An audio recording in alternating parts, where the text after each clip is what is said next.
founded and heads the Princeton-based Songhai Books Publishers and serves as the executive director of the African Writers Endowment. By the age of 29, he had received 4 college degrees, including a doctorate in educational administration from Rutgers University of New Jersey. He is recognized at home and abroad as a leading authority on the Nigerian diaspora. Dr. Gorgie has been a central figure in the Nigerian diaspora movement and the Nigerian government's engagement of the diaspora for national development. As a matter of fact, last week, he moderated a program in Newark here at the Renaissance Hotel for NIDO, USA, which included also Ndinkeshi Road. And some of the guest speakers at that thing included Malam El-Rufai and a whole bunch of other dignitaries. Dr. Gorgie has written 4 other books with several others in various stages of completion. He has also published over 75 books under the Songhai imprint, many of which were authored by African intellectuals and leaders. In 1989, Dr. Gorgie joined New Jersey state government as a governor's fellow in public administration. Prior to that, he was a Ralph Bunche Fellow in Human Rights with Amnesty International USA. He has served as a member of the Trenton Board of Education, chairing its curriculum committee and its superintendent search committee in 1998. He is currently the host and executive producer of Tor Drum's television series. As far as the World Igbo Congress is concerned, Dr. Gorgie has been a board member since 2001. He was the pioneer chairman of the Education and Youth Committee of WIC, for which he received a Distinguished Service Award from WIC. The title of his speech is Obama's Transcendent Candidacy, Prophetic Fragments for Ndi Igbo and the Nigerian Presidency. Biko no munem no munam, help me in welcoming Dr. Okechukwu Ugoji.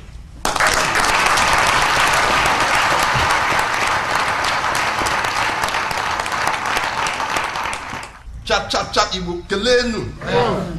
Cha cha cha Igbo kelenu. Igbo kwenu. Igbo kwezuonu.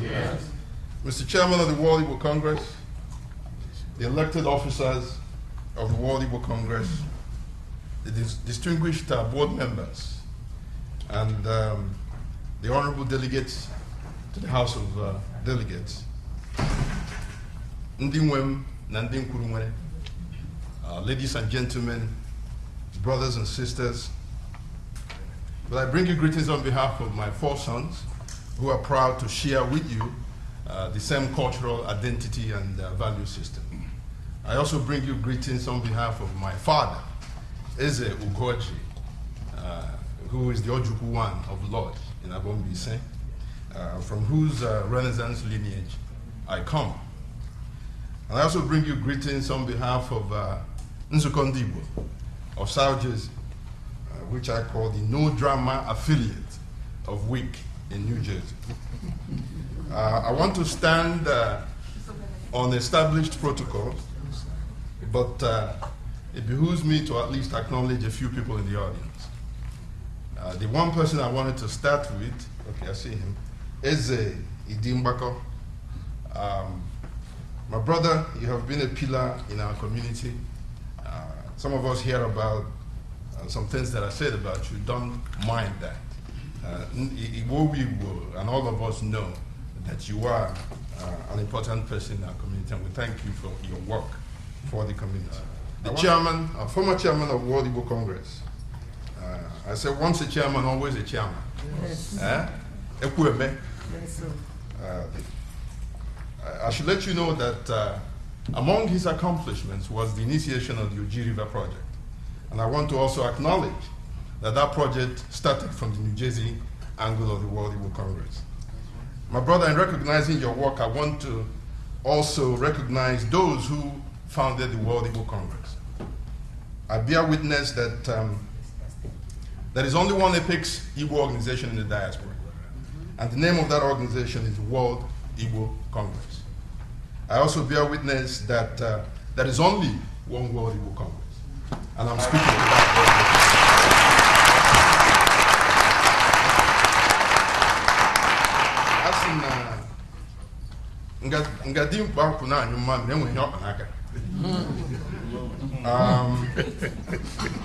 Since Mbiara na base, o kwesịrị ime ihe ya na Mr. Chairman. Yes, sir. Enwere m ego mana abịa na ihe na-edede na i-publish akwụkwọ. I participate in that. Let me just leave it at that.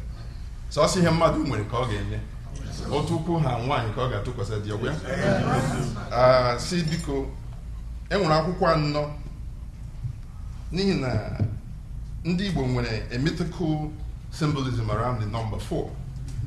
Somebody said that last night. And with 4 market days, a lot of the things I name, when it gets to be really significant, Oruona 4.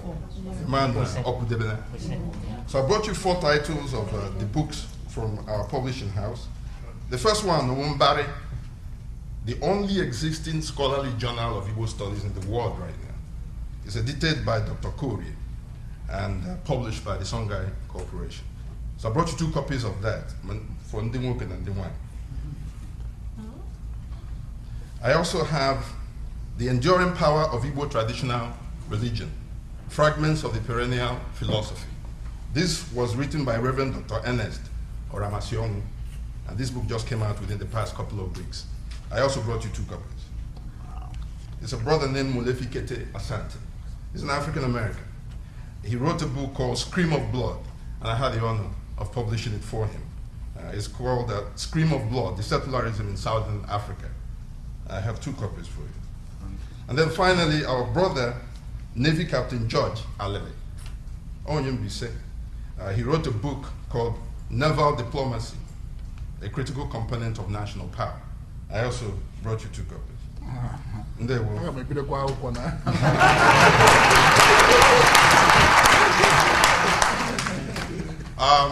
I want to get to my speech and my presentation.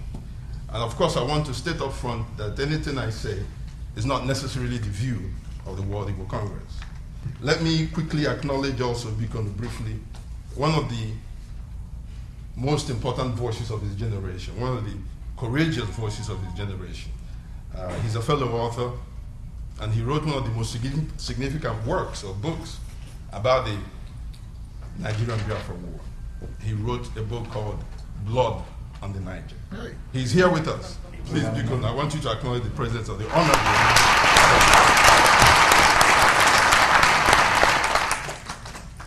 So the discussion Chikezie and I had was essentially, given the Obama euphoria, wouldn't Igbo see a president of Nigeria in our lifetime that is Igbo? That's how really this came about. It just happened to be that I was preparing a paper on that same topic. And so what I present to you, my brothers and sisters, is simply analysis. There's not that much sentiment attached to it, so you may not agree with some of the things that I will share with you, but I hope that me like get to for him, but to never time. So here's what I want to accomplish in the next 20 minutes. I will offer you my understanding of the definition of Obama's transcendent candidacy. And based on that, I'll offer you predictions, what I call prophetic fragments, as that history of Obama affects Igbo and the quest for Nigerian presidency. I will compare the position of Igbo in Nigeria to that of African Americans only as it relates to the issue of the quest for the presidency. So let me start by saying that it's important to point out upfront that I'm not a fan of the rotational presidency idea.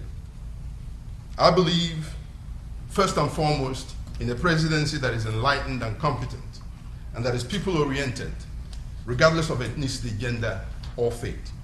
I believe in a presidency that is determined to uplift all the boats on the Nigerian Ocean. And I believe a presidency that is committed to human dignity, especially that segment of humanity which is mainly on the African continent, that has borne the brunt of man's inhumanity to man for over 5 centuries now. But I understand this is the ideal. The reality on ground in Nigeria is not the ideal. The reality is that the natural instinct of group survival and the mutual distrust of the exercise of political power in a multi-ethnic and multi-faith society make the concept of rotational presidency attractive for national cohesion and for national development.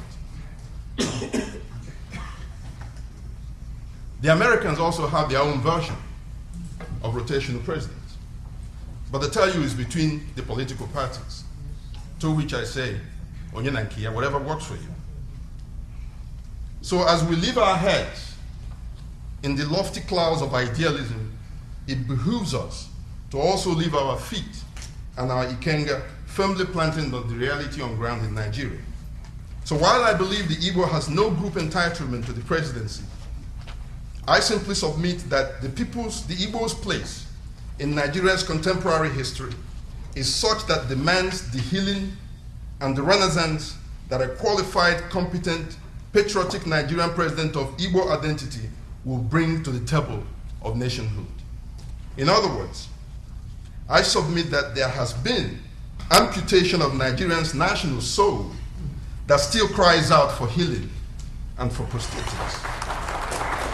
I reject the notion of detribalization. I don't believe that there's any such thing as people who are detribalized. I believe those brothers and sisters who tell us that they are detribalized, what they're telling us is that their national consciousness has evolved to the level where they embrace all of God's children in the Nigerian space equally. That's a good characteristic, but detribalized is not the appropriate term. Not even Barack Obama could escape ethnic and tribal identity in America. He, however, Barack Obama, answered his father's name and became our 44th president. What we need in Nigeria are competent leaders and an enlightened citizenry with trans-ethnic consciousness and skills. This is what the National Orientation Agency of Nigeria ought to help us bring about. Further, I subscribe to the Pan-African dream of Nigeria being the citadel of contemporary African civilization and power. While some of us have worked for and welcomed Obama as the President of the United States, and as spiritually uplifting as that accomplishment is, it must be kept in mind, however, that his primary duty is to protect America's interest worldwide.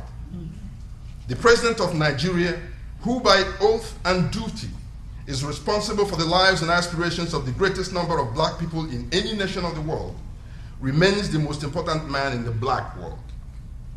So when, not if, we get Nigeria right in all ramifications of nationhood, we would have enhanced the contemporary stature of African people all over the world. So let me discuss what I mean by Obama's transcendent candidacy. He is the son of an African man from Kenya and a European-American woman from Kansas. He was born in Hawaii and raised partially in Indonesia, which is the most populous Muslim nation in the world. And he struggled with racial identity at some point in his life. He finished his undergraduate studies at Columbia and went on to Harvard, where he became the editor, the first African-American editor of the Harvard Law Review. And Chikeze will tell you that that's a premium journal in law. He graduated not to Wall Street, but to community organizing. And by the way, community organizing is what every single one of you here has been engaged in for several years. So by birth and his personal experience, Barack Obama cuts across virtually all the divides in America. Blacks and whites alike claimed him, in many cases enthusiastically, in some cases reluctantly.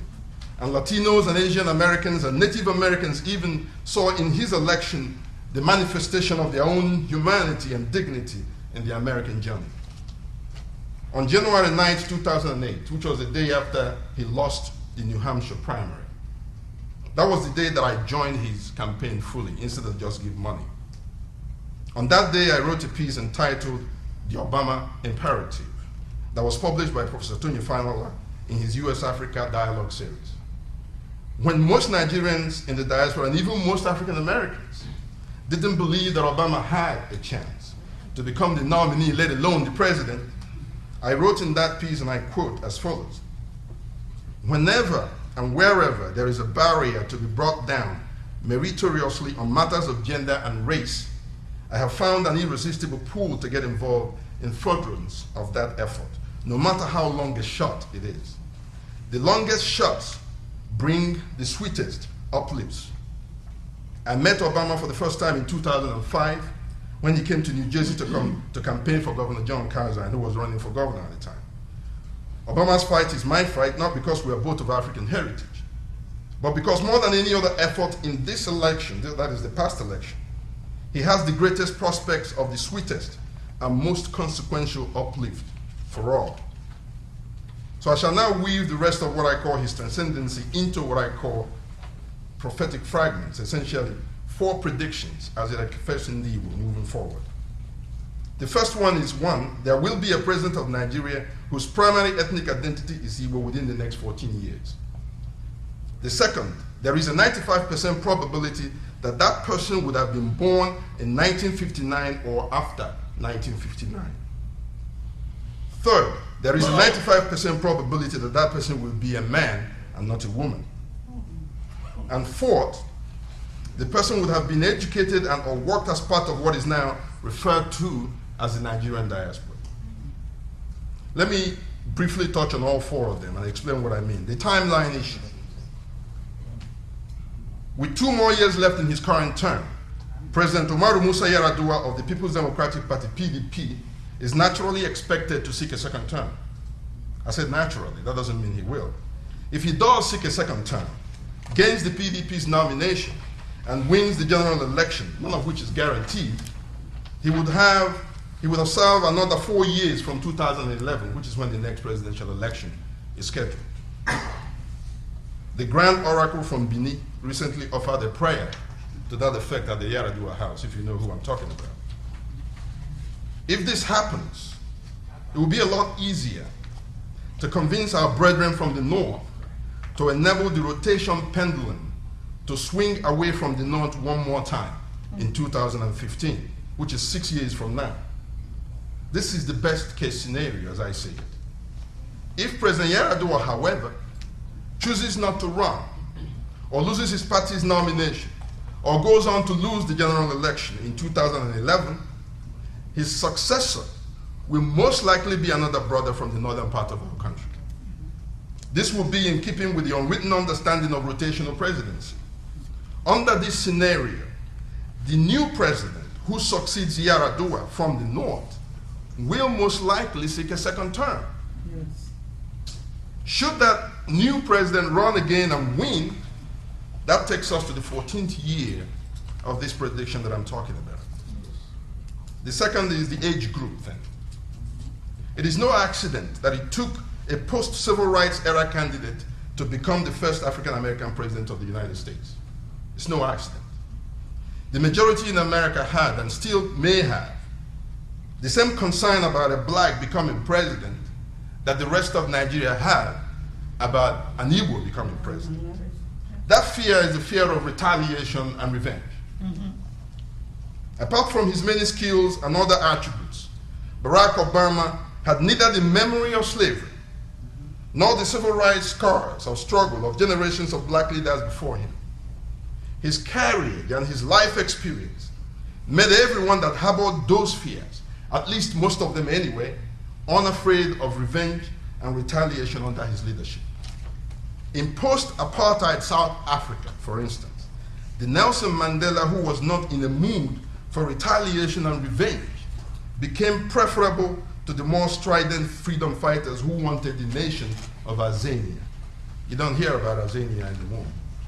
So my sources suggest that the power brokers in the rest of the country are more likely to be more comfortable with an Igbo candidate whose historical memory does not include him fighting in that war that official Nigeria would rather forget. Governor Jus Okalo confirmed this statement when he spoke to the board